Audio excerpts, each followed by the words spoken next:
Hi, we're going to look at the first part of the notes quiz, and this is the topic heading energy.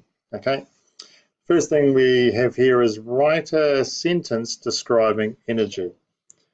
So, well, what is energy? Well, we don't really know. You can't use a microscope to look at a box, and inside the box is energy. Okay, we can't see energy. So when we describe energy, we usually will describe it in what it can do. And energy can do anything. So energy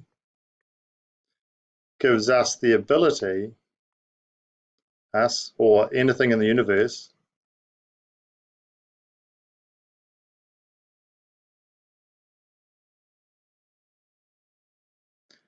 the ability to do something.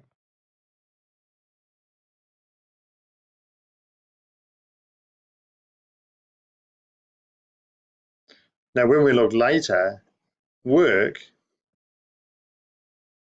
is actually us doing something. And when you do something, you change energy. And we'll look at that later. So, but generally, energy gives us, or anything in the universe, the ability to do something. Now, then ask you guys to watch this video here. Okay, so with that YouTube link, and effectively it was about the equation E equals mc squared. Now that guy talked about it being better written as m equals E over c squared. Now this value here is constant. Okay, doesn't change. So when you increase your energy, then something's going to have to change on the other side, because the constant's not going to change to keep the value of m the same. So if c squared is constant and if E goes up, then the m will also have to go up. Okay. Another way of saying about it is that mass is proportional to energy. Okay. So if you change your energy, then you must also change your mass. That's basically the whole premise of the video. So it's talking about, if you do, however, stop, do you remove all the energy in the body and then get rid of all the mass? No, he's talking about how this is like a mass extra. If you think about inside your body, so here's your body. The body is an object.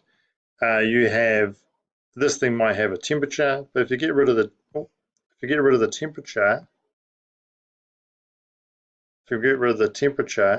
make it 0 Kelvin, what happens then? What happens to all your atoms around inside this thing? Do they lose all their energy too?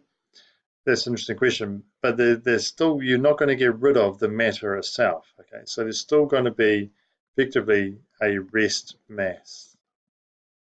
Okay, so when we talk about a change in energy, in this case, it would change the mass, but from where the rest mass would be.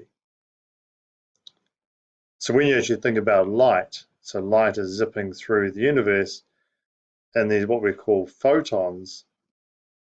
If they have mass, they can't actually go at the speed of light, okay, which is another thing we need to look at later. But if these have a mass, a rest mass,